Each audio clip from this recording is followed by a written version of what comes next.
aí, pessoal, começando mais um Buzz to Biz, esse programa que está trazendo vários insights aqui para o profissional de comunicação. Está mostrando, né, Flávia, nos últimos episódios, nesse aqui também, várias questões que podem abrir a cabeça de quem trabalha aí comunicação corporativa, principalmente no B2B. E aí, tem gostado de participar? Tem gostado das gravações? Tem gostado do conteúdo? Pô, a gente teve fofoca, né? A gente teve bastante fofoca, a gente teve caso de sucesso, coisas que a gente vem vivendo aí, e nada melhor do que duas pessoas que têm aí muita vivência para contar para a gente um tema super sensível que é o tema de hoje. Que, aliás, pode gerar muita fofoca. O problema é que a gente não pode contar o santo. Hoje vocês vão ver que a gente vai falar, e vocês vão ter que juntar as pecinhas do Lego para chegar na construção. Porque o nome dos bois a gente não vai poder dar, mas as dicas, o como fez, o como fazer e tudo mais, está tudo por aqui no Buzz to Biz, tá? O tema é crise na comunicação, mas aí vocês já viram, né? Crise na comunicação, você pensa no noticiário, você vai lembrar de crise na comunicação. Na indústria de construção civil, infraestrutura, brinquedos, alimentação, aviação, greve aos montes, acidente que acontece dentro das empresas, mercado financeiro, meio de pagamento, tem tanta crise que já aconteceu e que com certeza vocês já devem ter lembrado de algumas aí. Essas duas estavam por trás. Mas elas não são as causadoras do problema, elas chegaram para resolver.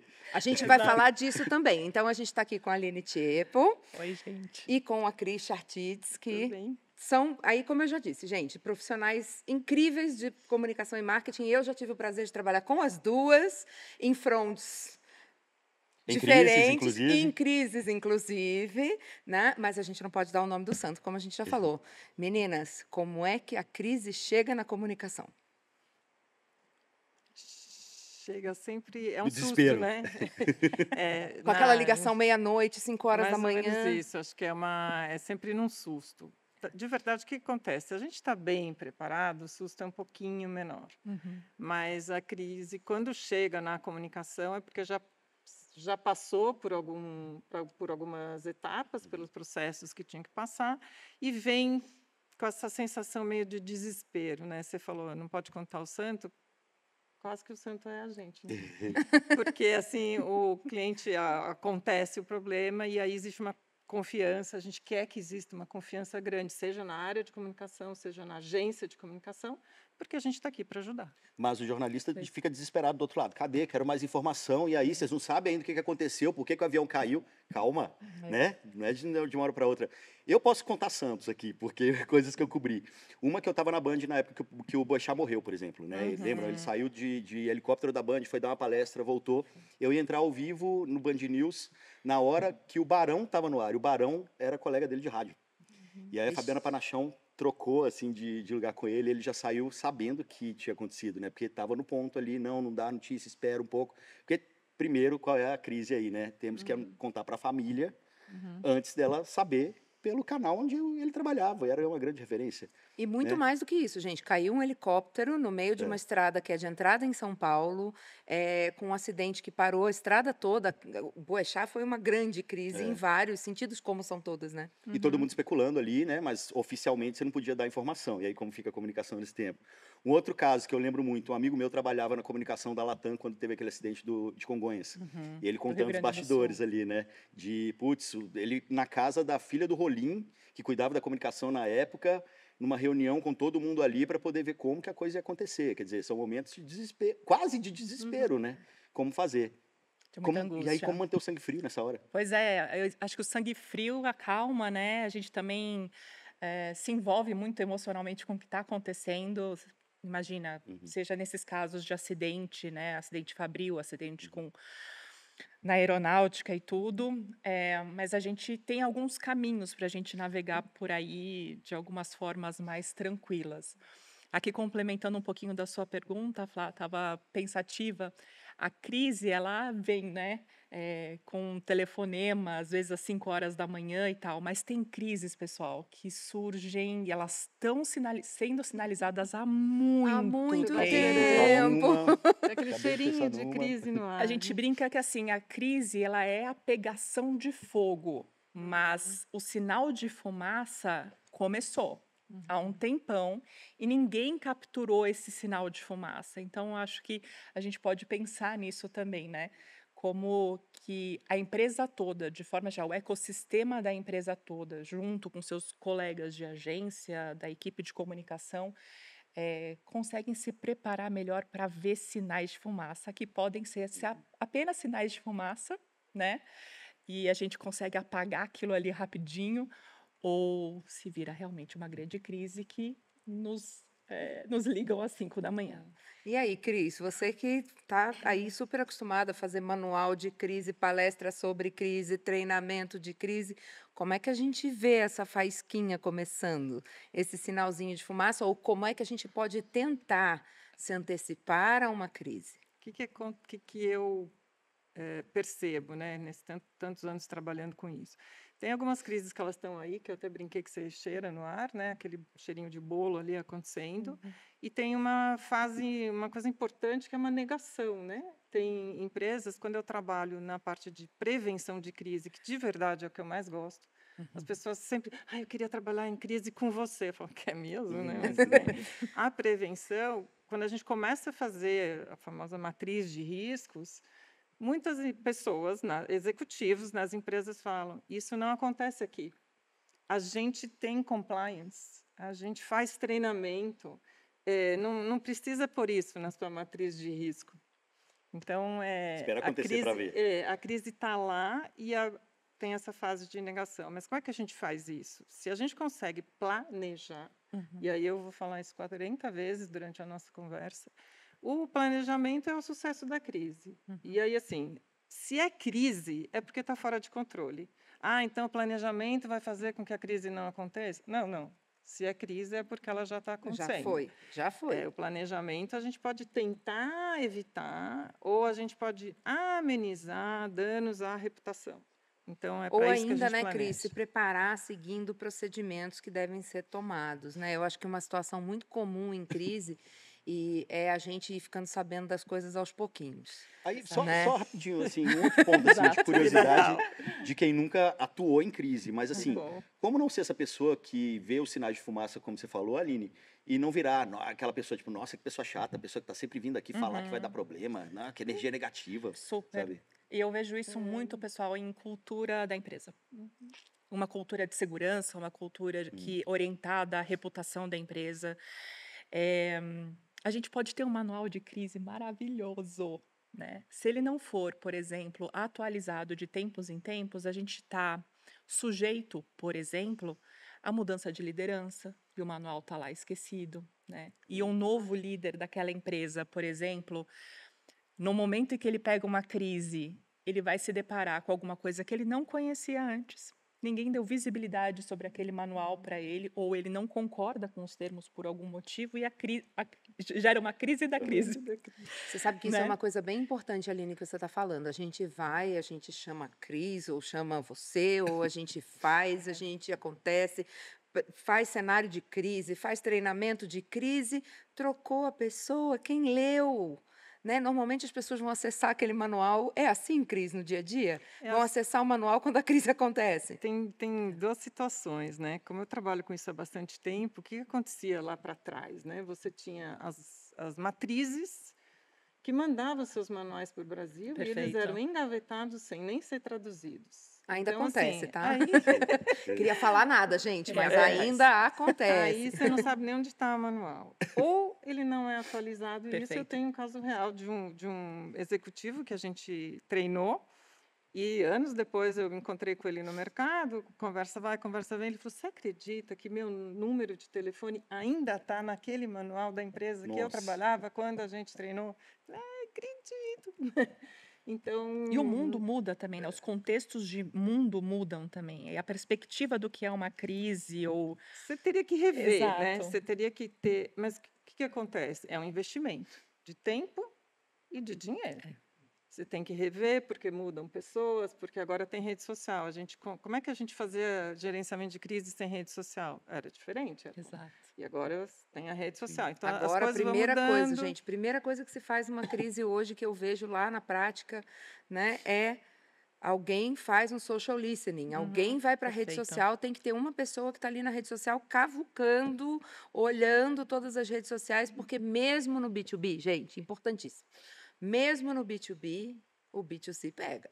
Muitas crises no B2B começam com um executivo que fez alguma coisa, ou uma executiva que fez alguma coisa, ou um alguém erro, da família fez ou alguma coisa. alguém da família. Lembro, vou contar o primeiro caso. Então, lembro de uma crise que fiz, lembrando que não podemos contar os bois aqui, né, o nome dos bois, ao menos, que foi uma crise totalmente interna de RH, mas foi no B2B.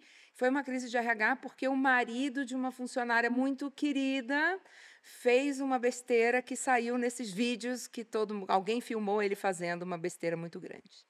E a funcionária era uma das mais queridas da empresa, gente. Era uma empresa enorme, com muita gente trabalhando, e nem ela sabia efetivamente que o marido tinha aquela atitude. Não matava ninguém, tá, gente? Era assim, mas era grave. Isso era feio. Era muito feio, muito grave, e aí começou a respingar no comitê de crise. Por que respinga no comitê de crise? Porque podem dizer que a empresa X tem, às vezes entendem que é a mulher do cara, não é o cara que faz, é a família, vão falar mal, aquela pessoa está ali amparada pelo salário que ela ganha naquela empresa. Então, e aí? Como é que a gente faz, né? Como é que a gente contém a crise desse tamanho? Como é que a gente prevê todos esses pequenos pontos que podem gerar crise, meninas? Eu acho que não dá para prever todos, dá para a gente mapear alguns, né? Prever, assim, acho que a gente vai acumulando o nosso manual de crise as novas, né? A gente vai acumulando. Mas dá para a gente saber como a gente vai se comportar, né? Dá para a gente saber a árvore de acionamento, quem a gente vai acionar no momento de crise, né? Dá para a gente saber e ter muito claro, pessoal, os valores dessa empresa e como ela reage a determinados casos. O que é tolerável, o que não é tolerável para essa empresa. Isso bate muito no que você falou de cultura, né, Aline? Muito. A gente falou bastante disso no episódio que a gente falou de comunicação interna também com Diana e da OLX e Rafa da OLX. Falamos bastante de cultura e eu acho que a cultura da empresa tem muito impacto na crise. Quanto, Cris? 100%, né? Eu vejo que... Por isso que eu acho importante a parte da preparação, porque é isso que eu estava falando. A gente não vai conseguir prever todos os pontos de risco. A gente lista todos os pontos de risco de negócio. Então, você estava até falando rede social. Impacta, impacta. Dá aflição, você vê lá aquele monitoramento, aquele relatório, dá uma dorzinha no coração. Mas, gente, deixou de fechar algum negócio por causa disso? A gente está olhando B2B. Quebrou algum contrato por causa disso? Não estou dizendo que a crise é mais ou menos importante, mas aonde impacta de verdade no B2B? Na hora que você perde um contrato em função da crise. A hora que você baixa a ação na bolsa em função da crise. E a gente conhece casos... Né? E aí, sim, aí eu tenho uma crise que eu denominaria B2B. Então, sim, a gente vai fazer o mapeamento. Eu tinha um colega de uma empresa química gigante, ele falava, Cris, a gente faz tanto mapeamento, mas a Cris é sempre mais criativa que a gente, né? Ela sempre... Aí você fala, eu já vivi uma greve, mas essa greve é diferente. Já teve um acidente. Não, esse é diferente. Então, a gente vai aprendendo. E isso que você falou, para mim, é crucial, né? O que eu vou falar quando tem um acidente de trabalho? O que é mais importante para mim? A pessoa, esse é um valor? Quando eu tenho um acidente de meio ambiente, o que eu vou falar? Que eu estou cumprindo com a legislação vigente. Gente, se você não estivesse cumprindo, você não estava nem operando. Não põe essa frase. Só se o jurídico, aí já é um outro capítulo, mas só se o jurídico mandar. Não precisa, né? Então, se você tem como valor a vida humana, como valor o meio ambiente, e isso for de verdade... autêntico. Não for relatório apresentado para o mercado, né? Aí você já tem um mapa de como agir. Aí, assim, é um acidente, teve pessoas, é um acidente de, sei lá, ambiental. Então, você já tem lá a tua biblioteca de mensagens que você tem que falar, que foram aprovadas pelo CEO, pela matriz, pelo jurídico, pelo... Mas aí é preparação, né? Você tem todo esse material. Dá para simular uma crise? Dá? Dá Como para que se simula uma crise? Várias crises. É roleplay mesmo, dá para simular. É roleplay mesmo. Eu já fui num treinamento de crise que era assim, tava todos os executivos mapeando crise e botaram o pessoal para entrar na sala como se tivesse acontecido uma crise real naquele momento. Ninguém estava esperando, até algumas pessoas que estavam envolvidas no treinamento não sabiam que aquilo ia acontecer. E foi, assim, gente, e eu falo que uma das principais coisas da crise é você identificar se é uma crise. Esse tipo de treinamento eu acho um risco. Eu também acho bem Porque arriscado. o risco da pessoa ligar para alguém e falar alguma coisa, então eu prefiro que 90% das pessoas naquela sala estejam sabendo. E, olha, eu já fiz muito treinamento. Tudo bem que ela está sabendo, ela vai ter taquicardia, ela vai passar mal. Eu já tive que trocar gente. As pessoas passam mal no media training, dando entrevista, né? A gente já recomendou mudança de comitê de crise porque aquela pessoa travou. E aí dá vontade de você falar assim, lembra que é só um treinamento? Mas a pessoa travou, ficou apavorada. A gente simula a imprensa. Então, a gente pega lá o logotipo de uma emissora bacaninha, põe em volta do microfone, a pessoa tem que ir lá na portaria, claro que a gente não vai fazer isso na vida real, mas para simular, e a pessoa passa mal, e aí você tem que parar o treinamento, levar ela no ambulatório. Ela sabe que é uma simulação, mas... Ainda assim. Então, não precisa dar esse susto, porque eu acho que tem um risco muito grande de alguém fazer... Concordo absolutamente. E tomar uma vamos lá, atitude. pelo menos uns 15 anos esse treinamento. Então, as práticas devem existem ter mudado. Eu acho que você pode fazer uns testes. Era bem terrorismo, Eu assim, acho que na os época, testes né? funcionam bem. Assim. Mas até aí a gente está falando de uma época que treinamento, media training, também era meio terrorista, que já não existe mais aquele jornalista que vai te fazer aquela pergunta, no meio de uma crise, sim, mas vai fazer uma pergunta capciosa na vida real, no meio do... E aí eu queria, então, puxar um pouco para os causos. Aline, vamos começar com você? Meu Deus, vamos. Aline, a gente trabalhou junto aí numa crise do setor financeiro. Foi. Né? Uma crise que ficou reconhecida internacionalmente, uma crise grande e que foi uma crise diferente. Como a Cris falou aqui, que todas as crises elas têm criatividade para acontecer. Tem. E principalmente porque aqui o negócio da crise era não abraçá-la, mas distanciar dela. Conta um pouquinho para a gente, Aline. Como foi tudo isso dentro de quem estava do lado do cliente aí? É uma loucura. Eu brinco que é uma loucura. Eu brinco que a primeira vez que eu tive consciência de crise de ansiedade foi ali, né? E os gestores de crise não estão imunes às crises de ansiedade, né? Não estão, né, Cris? Assim, você tem que saber passar por elas, mas... Tem que saber passar por elas, a gente tem ferramentas para passar, mas a gente não está imune de fato. Eu acho que foi uma baita lição de vida mesmo para mim. Eu não lamento nenhuma crise que eu gerenciei, porque eu aprendi muita coisa. Né? E acho que eu tive contato comigo de maneiras diferentes e conheci profissionais muito bacanas, né? nesse contexto.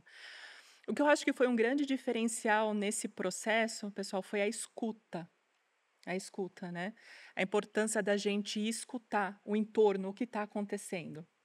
O susto foi grande, muito grande, a ponto de você achar que aquilo é mentira. Não é possível. Não, gente, foi uma crise hollywoodiana. Daquelas hollywoodiana. Assim que você olha e fala, não é possível. Não é possível.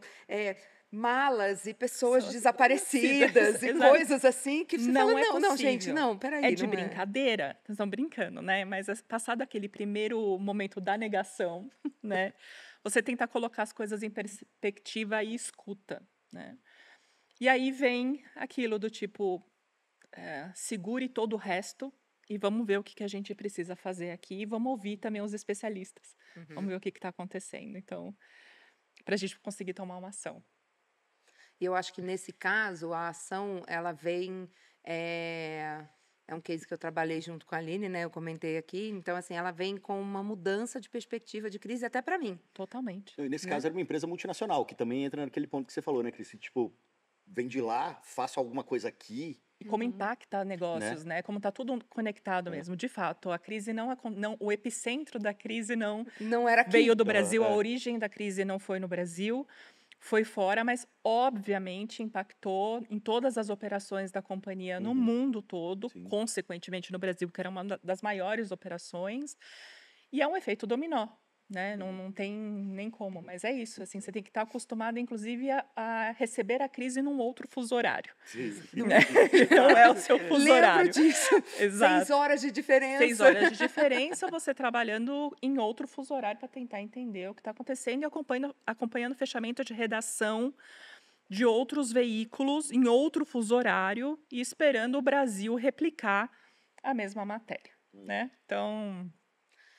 E tem aí um aprendizado bem bacana, né? Que é a gente trazer para a realidade, que eu falei um pouco disso. Afinal de contas, quando a crise é a crise, porque tem muita gente, que liga ainda na agência e fala, faz aquele palavrão, né? Com F. Ferrou. Ferrou, você não sabe, não sei o quê. E a gente vai ver e fala, não, gente, isso aqui é dia a dia. Isso aqui você manda um statement e acabou. Né? Quando é que a gente sabe que a crise é uma crise enorme? Crise, não... Aí a gente... tem um limitador, né? Porque a palavra crise virou crise, né? Qualquer coisa é crise. Então você tem toda a razão. Crise só é crise para mim quando esse troço está fora de controle, porque se tivesse dentro do controle não era crise. Então já é quase uma definição, né? E aí como é que a gente sabe se é crise, né? Então a gente depende do tipo, do segmento. Se você pegar empresas farmacêuticas, empresas químicas, que foram as empresas que historicamente causaram o maior dano que a gente já pode imaginar, de vazamento, de intoxicação, também mineradoras, mas a gente tem tudo quanto é crise, que se você olhar para a empresa química e a empresa farmacêutica, tem história aí até... E eles aprenderam muito. Então, a tecnologia de cuidar é grande também. Petroquímica, né? Química, petroquímica. Então, essas empresas gigantes, nos manuais está escrito, se acontecer isso, desse jeito, daquela cor, daquele tamanho, crise nível 1. E aí você age dessa forma. E aí você pega o playbook e age dessa forma. E tudo bem. E aí, crise nível 325B passa para o global. O Brasil fica quieto, tira a mão e só obedece. Isso é ruim. Péssimo. Mas aí acontece. Então, e quando que a gente sabe que vai dar ruim? Putz, aí eu acho que é experiência, né? Um pouco de... o feeling. Vamos num caos, sem nomes. É experiência acumulada. Rede social, que legal. Uma pessoa cuidava de um perfil de uma empresa de seguros, e essa pessoa também tinha o seu perfil próprio. Olha só, e ela estava com as 2 telas ligadas. Olha só. E aí ela botou no perfil da empresa uma petição de impeachment de um político muito importante. No perfil da empresa? Sim, porque ela estava no perfil Logada. dela, no Twitter dela. Esse daí não tinha como reverter igual a Stone fez no Carnaval, né? Porque esse é um case conhecido que a gente pode botar nome, né? Esse é até bonitinho, Esse né? é até bonitinho. Aí o primeiro momento nossa, hacker, né? E aí começou, obviamente, metade dos clientes falando, vou cancelar o meu contrato. E a outra metade, uau, vou renovar o meu contrato. E aí a gente falava assim, bom, isso é crise ou não é crise, né? Não sei se é crise. Será que eles vão mesmo renovar contrato? Será que eles vão mesmo fechar? Será que não vão? A gente solta o statement ou não solta? Tem uma amiga querida que a gente trabalhou muito em crise e a gente ficava assim, se a gente soltar o botão daquele comunicado geral Brasil todo, quem não sabia da crise ficou Vai ficar sabendo, obrigada, exatamente. Parabéns, né? Viramos capa, era o sonho da vida, né? Virar capa, pois é. E a gente falou assim, a gente ficou assim, né? Peraí, mais um minuto, vamos ver quem vai repercutir. Teve um veículo da área de financeira que repercutiu, um veículo online. A gente imediatamente deu o statement e repercutiu muito mais o posicionamento da empresa do que o caso em si. Aí a gente não soltou. Mas aí era um posicionamento que trazia informação? Porque o meu ponto é esse, assim, normalmente a coisa que mais irrita. O Igor gosta de trazer o outro lado da moeda, né? Beleza, eu tô lá cobrindo o negócio, aconteceu tal coisa, todo mundo tá sabendo. Aí vem aquele statement que fala, estamos apurando, e não diz porcaria nenhuma. Mas é porque às vezes é isso, né? Então, às vezes mas aí o meu ponto tem muitas crises vão para esse lado, mas eu pego outro exemplo agora também, a crise B2C, mas assim, todo mundo soube, que é do Rio Grande do Sul, né? E ali o governador do Rio Grande do Sul estava disponível para falar com todo o veículo de imprensa o tempo inteiro. Acho que é um momento assim, uma coisa até que ponto eu preciso ter um porta-voz sabe, para apaziguar as coisas, para de repente passar a mão na cabeça, acolher de alguma maneira. Ou eu me escondo. Não sei se esconde a palavra, mas não, a gente não esconde sabe? Mais. Mas assim, você justo no começo você deu dois exemplos de crise com morte. Isso aí é complicadíssimo, é muito complicado. Porque você tem família, você tem pessoas, você tem religião, você tem tudo aí no meio. A comunidade toda, né? Eu não me recuso a fazer simulação de crise com morte. Ah, morreu uma pessoa, vamos simular que... Não, porque você não simula que morreu alguém. Você não sabe o impacto, isso. Você não sabe quem foi, aliás, às vezes é uma liderança... Parênteses. A gente estava fazendo um treinamento e aí, no treinamento, na simulação, tinha tido um acidente na fábrica, e a pessoa foi internada, em estado grave, porque a gente também queria testar RH, queria testar todas as áreas da empresa, como é que elas reagiriam. E aí chamamos uma pessoa que fosse ser o porta-voz, que estaria no hospital, isso era treinamento, tá, gente? Não é nada de verdade. E aí veio a imprensa e falou assim, eu gostaria de saber o estado de saúde de tal pessoa. Ele morreu? Aí o rapaz falou assim, não, ele ainda não morreu. Ainda. Isso, não, né, eu estou rindo porque era uma simulação. Então, assim, não, dá errado, não funciona. Então, quando você tem um acidente com vidas, né, é completamente diferente o tipo de acolhimento. Aí você tem que estar 24 horas por dia, a gente já trabalhou juntas em acidente aéreo. Mesmo que você não tenha informação, a informação não tem informação, ela é válida, né? Então, aí sim. Então, são estratégias diferentes. Você ter um porta-voz à disposição é um risco enorme também, se você não sabe. Antigamente, eu estou falando antigamente, né? Bem antigamente, a empresa não falava, não queria falar, por mais que nós, comunicadores, recomendássemos que sim. Então, hoje, que o primeiro statement seja, sim, houve uma explosão na fábrica, não temos informação. Reconhecimento do problema, né? É o reconhecimento do problema. Eu não posso te dar mais dados, eu não sei por que explodiu, se morreu, se... Eu acho que é muito mais gerenciar essa ansiedade do outro lado, né? E aí, assim, uma coisa que... De repente, uma informação que é multiplicada 1000 vezes e uma informação falsa, ela acaba virando verdade. E aí, qual o ponto também, né? Dando um outro exemplo aqui, que não é casos da mesa, tá? Mas, por exemplo, Fofão. Todo mundo fala até hoje que o boneco do Fofão tinha uma faca lá dentro. Lembra quando a gente era criança? Virou uma verdade absoluta, sabe? Não sei, não é uma crise boba, mas enfim. Alguma coisa dessas, né? Alguma mentira que se repete tanto vira uma verdade absoluta. E aí é muito mais difícil você tirar essa mensagem da cabeça das pessoas.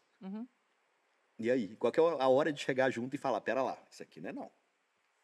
Eu acho que tem aí um aprendizado, talvez, e aí eu vou trazer para o B2B, né?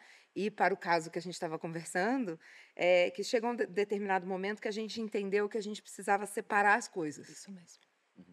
Então, assim, o que vai acontecer com essas pessoas que estão aqui? Como que a gente faz para, talvez, voltar atrás numa recém-adquirida, talvez mudar a mensagem, talvez preparar isso aqui para separar esse negócio? E aí, às vezes, a gente precisa separar. Então, o boneco do Fofão ficou com isso. Hoje em dia, Igor, esse do Fofão, eu consigo ver as redes sociais, o criativo de redes sociais, transformando a crise numa oportunidade de venda, tá? Não sei como, porque não sou do B2C, não entendo da indústria de brinquedos e tal, mas, com certeza, alguma coisa ali ia ser feita para reverter aquilo numa venda. Tá? Agora, no B2B, talvez a gente tenha que entender onde é que está a oportunidade da crise. Perfeito. E não é a oportunidade de fazer dinheiro, tá, gente? A gente não está falando de fazer dinheiro em cima de crise. Pelo amor de Deus. Eu vi, pessoalmente, órgãos aí fazendo dinheiro em cima de coisas de família e coisas que não davam para fazer. De novo, desculpa, gente, a gente não pode botar nome nos bois, dá morro de vontade, mas eu acho que no B2B a gente também tem uma oportunidade de, às vezes, por exemplo, poderia ter sido uma crise, mas porque a gente tem uma preparação e tarará, e aí você vende um SLA da empresa, vende... entre aspas, né? A gente mostra e reforça uma mensagem importante de que aqui no Brasil essa empresa é sólida, ela tem pessoas idôneas trabalhando, ela tem uma liderança que também está sofrendo com a crise, que acolhe a liderança e transforma isso num potencial, não no potencial de fazer negócio, mas no potencial de salvar aquele, entre muitas aspas, salvar aquele barco que está ali e que poderia afundar no vácuo do Titanic, mas que não afundou. Exato. Eu acho que a gente, no momento de crise também, a gente esquece de quem faz parte do quadro da empresa, né? De forma geral, assim, porque você, como funcionário, prestador de serviço, parceiro de negócios dessa empresa, você se envolve também. E ali, em determinado momento, especificamente, por exemplo, nessa crise, a gente se viu numa situação. O que a gente faz com isso? Assim, eu sou funcionária dessa empresa, né? Então, como que eu tenho que reagir a isso? Independente se eu sou gestora de marca e comunicação e estou ali atuando proativamente na crise, mas o que eu faço com os meus colegas do RH? O que eu faço com os meus colegas do financeiro? Os meus colegas de riscos, o pessoal de operação?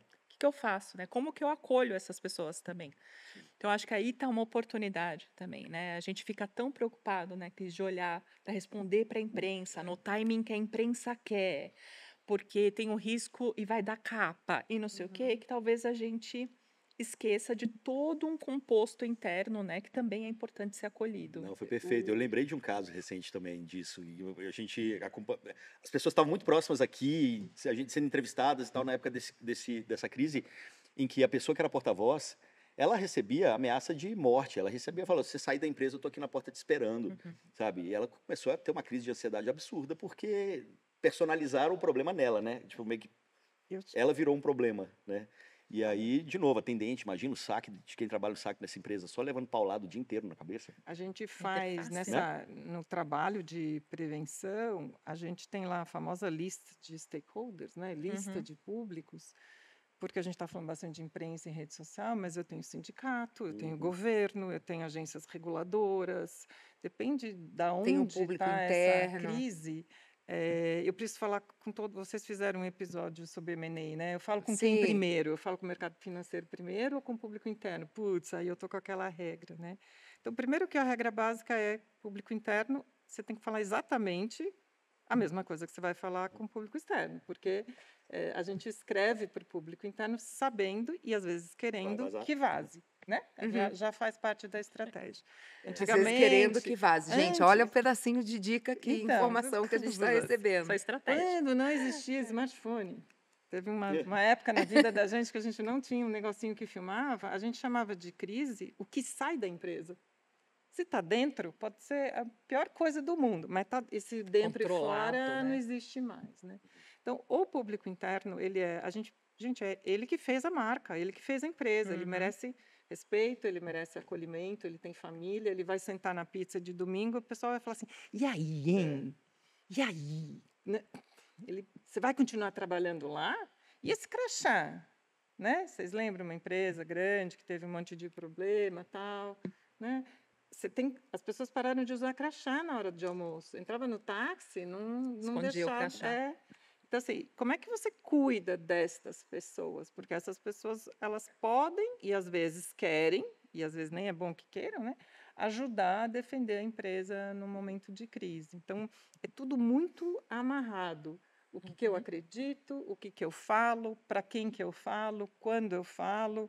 Crise não é só vamos tentar, como é que é? Parem as máquinas, né? Não quero que esta matéria saia. Ai, meu Deus. Ai, Cris, que frase, gente. Eu vou recortar essa. Parem Essa as vai máquinas. sair recorte. Eu não quero que saia a matéria. Parem as máquinas, gente. Não quero que saia. Agora não é nem máquina, né? Não. Mas eu acho que isso cai a internet. Faz um ataque. Isso evoluiu bastante, né? Eu vejo, por exemplo, a gente teve uma grande crise no setor de tecnologia B2B há pouco tempo, né? Para quem acompanha aí as mídias setoriais, e uma das primeiras coisas foi que realmente se deu protagonismo para o que a empresa estava falando. E a empresa não negou, e eu acho que isso mudou muito. A gente vinha realmente... quando eu comecei 20 e poucos anos atrás, a gente realmente tinha uma coisa de... O statement era isso que o Igor falou. Era assim, estamos apurando e quando tivermos notícia, esperava o fogo parar de fazer fumaça. Né? Hoje em dia, a gente não consegue mais fazer isso. A gente não consegue e a gente tem que minimamente dizer alguma coisa útil. Mas, às vezes, a gente não tem, às vezes não pode. Né? A Diana, você falou do M&A, a Diana da TOTVS falou muito, tem o CAD regulando o M&A, como é que eu vou fazer? Né? A gente tem, dependendo da crise onde ela acontece, órgãos reguladores. Queria saber de vocês, quais são os tipos de crise possíveis no B2B? A Cris falou um pouco dessa questão do impacto realmente no negócio, que é os contratos estão parando. Mas quando é que a comunicação deve ser comunicada de uma crise no B2B? Onde que a comunicação entra nessa questão aí? Sempre. Sempre. 100% do tempo. Tem que estar na mesa. Tempo todo. Se você vai me contar depois, o que eu posso fazer é o meu máximo, mas não vai ser bom o suficiente. Né? Exato. Eu já testemunhei situações em que o comitê de crise não tinha ninguém de comunicação. Nossa. O comitê, independente da... Não tinha uma crise em curso, nada nesse sentido, mas havia, sim, um comitê de sem ninguém crise. ficar sabendo, vem cá. Existia um comitê de crise na empresa, não tinha crise em curso, mas não havia um representante de comunicação ali. Quando a crise chegou, a comunicação foi a última a saber. Isso acontece bastante, principalmente gente que tem fábrica e tem Exato. muita gente trabalhando. Eles têm a brigada de incêndio, e eu vou chamar assim porque é literal, tá? Às vezes tem um plano de brigada de incêndio que a comunicação não conhece. Então, tocou o alarme, você faz o quê, gente? Exato. Você não sai só correndo, né? Como é que a gente faz, Cris? Como é que... quais são os valores, então, que devem ser cultivados dentro de uma empresa para que a crise seja diminuída e que ela tenha o tamanho que ela tem que ter, gente? Nem toda crise, como você mesma disse, é um nível 365, né? Às vezes é só um nível 1 de crise. Acho que é uma conversa que a gente tem que ter com todo mundo na empresa, né? Começando pelo CEO ou pela CEO, o quanto que essa pessoa entende e dá valor para a questão da reputação. Então, a gente está falando de crise, mas por que a gente cuida de uma crise? Porque a gente está cuidando da reputação daquela empresa, daquela marca. E antes ou depois da reputação, não sei o que vem primeiro, acho que um pouco depois, vem a questão da confiança. Se antes disso, dessa crise acontecer, eu fiz minha lição de casa bonitinha, então, eu tenho aliados, mas não é gente que eu vou pagar para falar bem de mim. Aliados, gente que conhece os meus valores, conhece que eu tenho um plano de crise. Você construiu relacionamento, reputação, né? Quando essa pessoa sabe disso, ela pode até falar, será mesmo que isso aconteceu? Eu não quero que essa pessoa vá na imprensa me defender, não é isso. Mas eu tenho essa confiança, esse voto de confiança. É complicado, é bem complicado, mas você tem que fazer isso antes, né? Bem antes você vai construindo essas relações, e essas relações também são dentro da empresa. Eu estava falando, você tem que começar pela alta liderança. A empresa inteira, eu estou pensando aqui numa siderúrgica, eu estou pensando numa construtora, mas pode ser uma empresa média familiar também. A empresa precisa saber que a reputação é um valor importante. Então, eu fico de olho. Se eu sei, eu fico de olho. Aconteceu qualquer coisa. Bateram no carro do cliente no nosso estacionamento. Será que isso é crise? Não, não é. Vou te ensinar. Perfeito. Então, eu preciso envolver. Eu preciso não, né? Eu amaria. Poder envolver a empresa inteira na cultura da prevenção. Exato. Do cuidado com a reputação. Porque essa reputação vale tanto quanto o seu emprego. Sim, claro. Exato. A reputação ela tem que ter uma brigada de incêndio. Ufa! Tem. E protetores, né? E, Flá, hoje em dia, é tão fácil chegar em qualquer funcionário da empresa. Assim, qualquer jornalista consegue acionar qualquer funcionário da empresa. Existem plataformas, qualquer... Né? Adoro alguém que conhece alguém, Nem precisa conhecer, vai lá no LinkedIn. Você vai no LinkedIn. Quer dar uma entrevista? Enfim. E a gente pode ter os dois lados, né, Cris, nesse contexto. Você pode ter aquele colaborador super apaixonado que vai lá defender com unhas e dentes e vai falar um monte de coisa, vai falar em nome da empresa que está, se ele não é porta-voz, é de fato errado ali, né, na condução. E você pode ter alguém que inflame ainda mais a situação por quaisquer motivos, né? Então, concordo muito com o que a Cris diz, assim, é um trabalho de sensibilização interna, conscientização, que não é um one shot, não é uma vez só, é diariamente. E ele é né? bem difícil de chegar na ponta. Eu queria Muito. entender um pouco de vocês como faz, né? Quais são essas ferramentas? Eu vou dar um exemplo simples. Eu anotei esse exemplo há pouquíssimo tempo para botar no Media Training, né? A gente faz esses recortes quando a TV fica ligada e tal. Questão horrorosa da guerra, né? Guerra e tal. E uma pessoa brasileira foi entrevistada por um canal de televisão enorme para dizer como ela estava e a família. Essa era a pauta. Estou aqui no meio do bombardeio e como nós estamos, só que ela entrou. Isso a gente pegou, gente, pegamos no ambiente de trabalho. Assim, ela entrou com uma camiseta do órgão que ela trabalha. E o órgão que ela trabalha é um órgão que dá assistência a pessoas pós-bombardeios, para entender se precisa de comida, para distribuição de cesta básica. E ela começou a falar do que, não, estou aguardando a ligação, vão me ligar, estou aqui de prontidão, porque o órgão vai me ligar, porque a gente atua assim, assim. Em vez de falar que ela, olha, eu sou brasileira, eu estou aqui e tal, ela começou a dar uma entrevista em nome do órgão.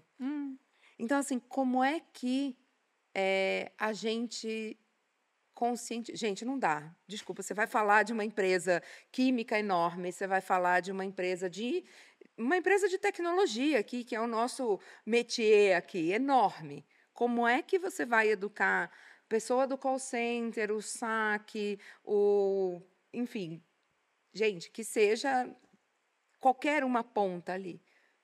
Como é que vai educar essa pessoa para não falar?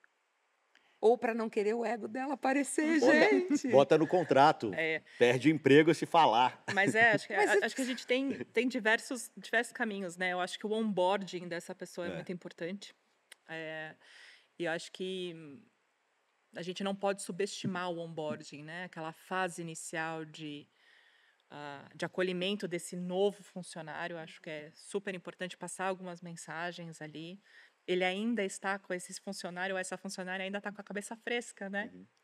Para reter algumas informações importantes. Acho que o papel da liderança dessa pessoa. O exemplo, né? O exemplo da liderança dessa pessoa e retomar. Acho que tem ações internas de conscientização também. É um trabalho muito de enxugar gelo, Flá, no sentido de que a gente a gente observa o turnover constante das empresas, né? Mas acho que esse esforço precisa ser continuado, né? Depende do tamanho da empresa. Eu acho que dá para adaptar para grande ou pequena. As crises nossas ou dos outros, elas sempre vão servir de lição. Exato. Então, o que eu vi na vida? Acabou uma crise, eu não quero nunca mais ouvir falar dessa crise, pelo amor de Deus, quase acabou o meu casamento, né? Essas histórias assim, que as pessoas contam, eu não quero mais saber de crise. A gente fala, não, vamos sentar, vamos analisar, vamos aprender, não queremos achar culpado. A área de comunicação não acha culpados. A área de comunicação olha e fala, o que a gente vai fazer melhor? E você, empresa, olha e fala, como é que eu não repito esse erro que eu fiz, né? Então, a gente tem que olhar para a crise, né? Clichê, desculpa aqui, mas é uma oportunidade de aprender. Mas então, o distanciamento, e trazer para o funcionário, o funcionário precisa saber o que aconteceu. A gente vai contar tudo? Não, a gente vai contar uma boa parte. Eu acho que não à toa as grandes crises, elas fazem com que governos revejam leis, elas fazem, dependendo de órgãos reguladores, revejam leis. A gente viu, vou dar um exemplo antiquíssimo, mas a gente viu Enron, por exemplo, né? Todo mundo viu Sarbanes-Oxley ser criada por causa de... E era o terror das empresas de tecnologia, a SOX. Todo mundo só falava de SOX, por causa dessas grandes crises. Então, por que não trazer essa reflexão para dentro também, né? Se ela é para fora. Mas aí, beleza. Então, chegamos ao ponto que aconteceu a M, Aí eu olhei para dentro, aprendi com isso, mas depois eu tenho que reconstruir a reputação dessa empresa. Né? E quais os caminhos, quais os primeiros passos para ressurgir das cinzas, digamos assim? Acho que o primeiro passo é falar sobre o que aconteceu, de fato, né? E depois aí corrigir as rotas para ir, de fato, reconstruindo essa reputação aos poucos. Mas como Acho que mostrar para reconhecer o problema, reconhecer o que aconteceu e mostrar quais foram as suas atitudes, né? Quais foram as medidas que você tomou, né, para prevenir que isso acontecesse de novo, acho que é fundamental. Se a gente tem uma liderança na empresa realmente comprometida, essa liderança estaria talvez disposta a rever valores. Nós fomos denunciados por assédio moral. É verdade, falaram com compliance, descobrimos, puxa, se essa liderança quer consertar, o que ela vai fazer? Ela vai olhar e vai fazer letramento, vai apoiar uma ONG, vai investir uma ONG que trabalha com isso, vai olhar para o setor e falar assim, nossa, a nossa associação de empresas cuida deste problema, porque assédio moral não é da indústria A, B ou C, é do mundo corporativo. Então, é da vida, né? E aí ela vai limpar, consertar a reputação dela de ontem? Não. Mas são caminhos autênticos, movimentos, sinceros, né? Sim, mas deixa eu citar uns nomes que eu posso. Eu não trabalho com crise. Por exemplo, pegando casos... Se não puder, vocês falam, hein? Mas, ó, pegando caso, por exemplo, Vale, do Rio Doce, né? Quando eles começam a fazer aquele monte de ação agora, não, porque a gente cuida do meio ambiente, o povo olha e ri.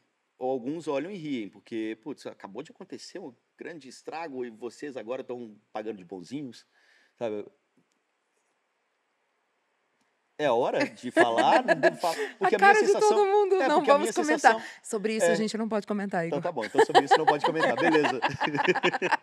Porque eu acho que tem isso também. Eu não tenho informação suficiente, eu vou apurar e volto com você. Como a empresa se coloca, e quando é uma crise muito grande, Braskem é outra. Cara, às vezes pode virar até chacota. Eu acho que complica bastante para uma empresa que tem um acidente desse tamanho, que tem um problema desse tamanho, também não tem informação sobre isso, mas eu lembro que quando aconteceu o segundo problema, o primeiro não estava resolvido, aliás, não está resolvido ainda. Até hoje. Então, eu até falei sobre isso com uma revista na época, e eu falei, puxa, o problema é, por mais boa intenção que você nem consertou aquilo lá, e tudo aquilo que você falou agora aconteceu de novo. Mas, ao mesmo tempo, se a empresa não contar para você o que ela está fazendo, ela está fazendo. Mas só fez porque... Aprendeu. Sim, deveria aprender. Pelo menos, vai recuperar vidas, meio ambiente. Não. Mas a empresa está fazendo. Eu acho que é difícil a empresa não fazer nada. Sim. Então, como é que ela pode fazer? A gente teve porque eu acho que tem uma questão de construção de storytelling a partir daí. Não, beleza, olha, a gente aprendeu, sim, assumiu, aprendemos, estamos fazendo, estamos recuperando, estamos trazendo algo positivo agora, a balança já está positiva, digamos assim, até chegar nesse ponto da balança positiva. Quem que é o público de algumas dessas duas empresas que você mencionou? Exato, eu não vou colar e compro na prateleira. Sim. É o governo, é a comunidade internacional. Pro negócio. Como que esses players olham para isso? Como que o governo está olhando? Como que o importador está olhando? Verdade. Então, não, e às vezes tem outros, e não estou falando das empresas específicas, mas a gente falou aqui dos sinais de fumaça, né? No comecinho lá. Então, voltando lá, às vezes pegou fogo num dos sinais de fumaça, a empresa vai tomar uma atitude com relação àquele fogo e vai tentar se reconstruir, mas não vai olhar para os outros sinais de fumaça. Né? Então, gente, a gente vê... assim, sem entrar em detalhes, porque, afinal de contas, aqui a gente está para discutir o B2B, não o B2C, mas, assim, a gente tem séries na televisão que falam sobre queda de avião. O avião cai. Gente, os aviões caem. Não é toda hora, não entra em pânico, como eu entro, no caso, mas eles caem. E cada hora ele cai por um motivo diferente. Então, assim, você tem uma previsibilidade, nunca é por um fator só. E eu acho que isso tem uma questão de crise bem importante, que as crises aéreas ensinam para todas as crises. Nunca é um fator só.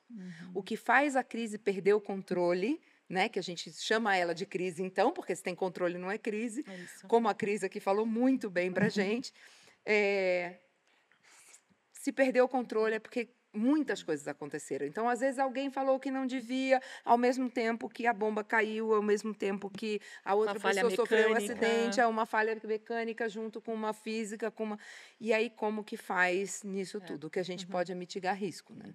E tem case que vocês usam, assim, para treinar a equipe e falar, não, olha como eles lidaram com a crise aqui. Foi perfeito, foi espetacular. Tem algum case que vocês usam? Cases clássicos, né? O case eu não vou saber que ano que é, gente, do envenenamento de Tilenol, que aconteceu nos Estados Unidos, que o Tilenol ainda era capsulinha, então foi um maluco lá, abriu e envenenou e pessoas morreram. E aí o presidente da Johnson, na época, falou, tira do mercado, ponto e acabou. Qual era o valor dele? Uma empresa farmacêutica, vida. Tem gente morrendo, né? Porque diz que, quem sabe, talvez tomou o nosso remédio, vamos tirar do mercado. O que aconteceu? Tira do mercado, muda a embalagem, muda o comprimido, tomou uma atitude, parou de vender porque tiraram do mercado, voltou a ser, então, voltou a ser campeão de vendas, a confiança de que se alguma coisa, por isso que eu gosto muito de falar em confiança, né? Se você conquista essa confiança antes e acontece uma coisa errada, eu quero crer que no futuro você não vai fazer isso de novo. Pensa em relações de amizade, em relações de trabalho. Então, a importância de você ter a confiança. Então, tem cases clássicos que a gente usa como o que fazer, né? E aí são cases que já estão em livro, que tem nome e sobrenome. Agora pode falar. Já tem documentários aí nos streamings. Quando eu cheguei já estava assim. Né? Exato. Que outros? Tem mais algum exemplo? Eu acho que a própria Enron, né, tem filmes, né, tem vários filmes e documentários bem importantes da Enron. Tem um filme muito bom, eu agora, né, acabei de reassistir um filme sobre uma indústria química e um vazamento numa cidade dos Estados Unidos, também pequenininha, que era chumbo no rio, e as crianças, os adolescentes, nadavam no rio da empresa, escondidos à noite. E também tem esse case clássico. Mas eu o que acho aconteceu? Não, eles se intoxicaram, as pessoas, o gado começou a morrer, porque o gado se alimentava, tomava aquela... E foi uma batalha, são essas batalhas judiciais enormes que acabam virando exemplos e que mudam regulamentação, né? Nesse caso, não foi um exemplo de sucesso da empresa, tipo, ela não na verdade, esse caso específico é de uma indústria química muito grande, porque, gente, nomes estão me falhando, mas é uma indústria química muito grande que ela é uma indústria química atuante e gigante até hoje, e que trocou e que mudou a forma de fabricar determinada coisa porque entendeu. Eu acho que a gente evolui como sociedade, a ciência evolui. Então, coisas que a gente achava que não faziam mal, né, agora a gente descobre que fazem. Então, são diversos os casos de sucesso. Agora, já tem filme do acidente da Air France, já tem filme de Enron, já tem filme de Wirecard, já tem filme, gente, Netflix, Disney, Max, sem fazer propaganda de ninguém específico. Documentários. Ou inspirados ou inspirados em né? ou documentários que terminam com aquele. Depois disso, a lei e tal, não sei o quê. A família ganhou a indenização de não sei quanto. Mudou a lei da tal coisa. Então, eu acho que todos esses grandes cases são cases importantes. Talvez você lembre, Igor, de alguma tecnologia recente ou que virou caso de sucesso, assim. Tem que pensar, não veio nada, não estava esperando esse momento. Eu lembro de um aqui específico do Brasil, da Local Web, de um executivo que no dia que a Local Web ia fazer, e esse case é emblemático porque, para quem conhecia a comunicação da Local Web, eles iam fazer acho que 3 jogos do São Paulo só. Patrocínio. Né? Eram 3 jogos, e um dos executivos da Local Web falou mal do São Paulo na época Twitter, não era nem X ainda, no dia que... Foi uma cena do jogo. Não, foi uma cena do jogo. Já que você deu o exemplo do jogo, teve um recente, que foi uma propaganda, se não me engano, da LG, que apareceu na hora do gol da final do jogo X. E aí, no dia seguinte, falaram, pedimos desculpa pela interrupção, e passaram o gol no intervalo do Jornal Nacional. Foi agora. Que legal, isso eu não vi. Perdeu o momento boom ali do Então, jogo. é o legal. É uma coisa legal. Antes né? já tava todo mundo xingando, aí Então, todo mundo xingando, mas assista. não. A gente agora quer que você assista com calma. Vai lá, ó, só para você. Gente, crise, mesa de bar, a gente consegue ficar falando sobre, assim como todos os outros assuntos que a gente trouxe aqui no Buzz to Biz por horas. Eu queria, para a gente finalizando, entender, então, como que toda a parte de comunicação se integra, marketing, comunicação se integra na hora de falar de crise e um pouquinho de como fazer esse plano aí dessa comunicação integrada para a crise, nesse caso. Eu tive uma colega de trabalho que ela liderava marketing e eu assumi como marca e comunicação nessa mesma ocasião, né? E ela virou para mim no meu primeiro dia, ela já estava lá quando eu cheguei, e ela falou assim, no meu primeiro dia, ela falou assim, você sabe que nós vamos ser melhores amigas agora, né? Perfeito. E aquilo ficou muito na minha cabeça, porque ela tinha total razão. O marketing e a comunicação, embora as disciplinas diferentes, elas têm que andar de mão dada, assim, a gente subia e descia de mão dada, juntas, né? O que ela fazia de movimento, eu tinha que acompanhar o movimento. Então, aqui, se eu puder deixar também uma mensagem, não é uma área contra a outra, né? São as duas áreas juntas, caminhando juntas, porque o movimento de uma... A Cris está aqui, gente, fazendo coraçõezinhos para quem não está vendo e assistindo, né? a gente. Isso ficou muito na minha cabeça, assim, pelo resto da minha carreira. Ela falou assim, a gente vai sempre andar de mão dada. Eu falei assim, é isso, né? É sempre isso mesmo. Então, não subestimar, né, o que a outra área já sabe, o caminho que a outra área já traçou também. Ouvir diferentes opiniões, escutar diferentes vozes, eu acho que também é muito importante. Entender diferentes perspectivas. Acho que a gente muitas vezes não ouve a empresa não ouve a comunidade, não ouve outros stakeholders, enfim.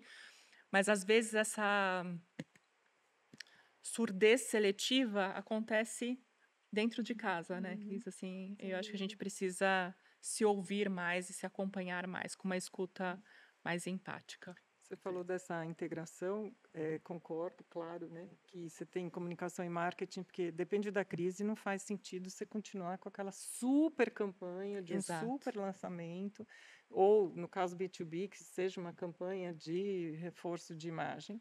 Depende da crise, e você está falando de dois assuntos completamente diferentes, né? E uma área que eu faço questão de estar de mão, assim, mais do que de mão dada, de andar abraçado, é a área jurídica. Sim.